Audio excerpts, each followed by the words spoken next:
سلام زخبركم تخاتل جي بي تي في لما انت استرالو زين حيزلكم قريبا لهم سناي مكتال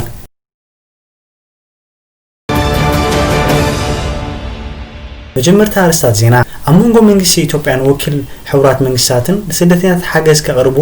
ዘኽል ስምዕነት ከቲሞም አማ አስከር ኢትዮጵያ ዝርከቡ ኤርትራውያን ስደተኛታት በኃይልታት ኤርትራ ተዓፊኖም ተወሲዶም አቤርታ መፈንቅለ መንግስት ተፈቲኑ ዝርዝር ዜና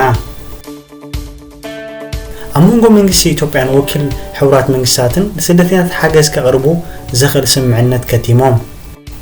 አሙንጎ መንግስት ኢትዮጵያን ወኪል حورات መንግስታትን ኣብ ትሕቲ ቁጥጥር ፌደራል መንግስቲ ኣብ ዝርከቡ ከባቢታት ሰራሕተኛታት ሰብኣዊ ሓገዝ ብዘይ ዕንቅፋት ብውሕስን ዘላቕን ኣገባብ ኣብ ትግራይን ኣወሰንቲ ከባቢታት ክላት ኣምሓራን ዓፋርን ሓገዝ ከቅርቡ ንምእታው ዘኽእል ስምዕነት ምፍራሞም ወሃቢ ቃል حورات መንግስታት ስቴፈን ድዋርች ገሊጹ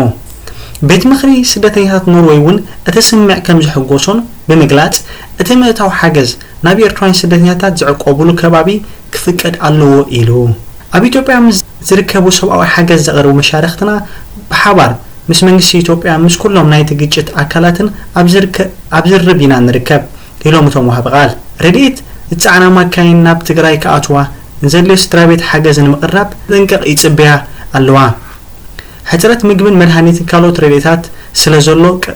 ስለዘሎ ቀረባት ብቁልጡፍ ከኣትዋ ኣለዎ ኢሎም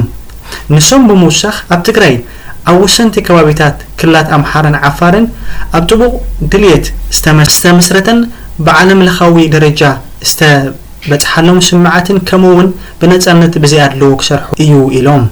مستقري أبزواسون كبابي عفار بتي زلا جتشت تمازابلتي وشت هاجر بزملكة دهساس كم زكايد حبيروم إيرتران سدتنيات بحيلتات إيرترا تعرفينهم توصيدهم أبتقري زركبو عسرت شحات إيرتران سدتنيات بحيلتات إيرترا تعرفينهم توصيدهم بزعبا زون صبطباتون تحديتهم نيرهم اتهم وهاب قال حورات منغستات وهاب قال حورات منغستات زفلطو كونتات اب تግራይ ዝርከቡ 96 ሺህ ኤርትራውያን ስደተኛታት ዘለዎም ኩነታት በሐቂ ከቢድ ከም ዝኾነ ገሊጹ ብምስዓብ ሕጽረት ነዳድን ሕጽረት ምግብን ነተስራሕ አጸጋሚ ጌርዎ ከም ዘሎ ወሲኹ ሓቢሩ ኣዝዩ ዘጨነቕ ኩነታት እዩ ዘሎ ክብል ወሲኹ ተዛሪቡ እዚ ከምዚሉ ኾሎ እዚ ከምዚሉ እናሃለወ ግጭት ኣብ ዘካየሉ ዞባታት ትግራይ ንምእታው መፍቃዱ ኣብ ተኸባቢ ንሰርሑ ሰራሕተኛታት ሰብኣዊ ሓገዝ ዝሕጉስ እዩ ኢሎም ኣብ ትግራይ ብሰንኪ ዝካየል ዘሎ ግጭት ኣብዞም ዝቕጽሉ 5 ኣዋርሕ ክሳብ 100,000 ዝበጽሑ ስደተኛታት ናብ ሱዳን ከኣትዉ ትጽቢት ይግበር ድሮ 45,000 ሰባት ካብ ትግራይ 70 ኪሎ ሜትር ርሒቑ ናብ ዝርከብ ምዕቆብ ስደተኛታት ኡምራክባ ኣትዮም ኣለዉ እቲ ካምፕ ሙሉ ዓቕሙ ኣብ ዝሓለፈ ሰሙን ከም ዝመልአ ይግለጽ ኣሎ ሱዳን ምስ ዘላቱ ቁጠባዊ ቁልውላው ንላዕሊ 3 ሚልዮን ተማዛበልቲ ተጣናግዳላ ናይ መወዳእታ ዜና ኣብ ኤርትራ መፈንቅለ መንግስቲ ተፈቲኑ ተባሂሉ ኣብ ኤርትራ መፈንቅለ መንግስቲ ከም ዝተፈተነ ጋዜጠኛ በሽር ሓሺ ዮሱፍ ዝተባሃለ ኣብ ትዊተር ገሊጹ ክሳብ ሕጂ حقنت እቲ ጉዳይ ዝገልጹ ጭቡጣት ሓበሬታ ኳንተ ዘይሃሉ ማዕከናት ዜና ግን ይዝረበሉሎ حقነቱ አረጋጊጽና ኣብዚ መጽእ መደብና ከም ነዳልዎ ንሕበር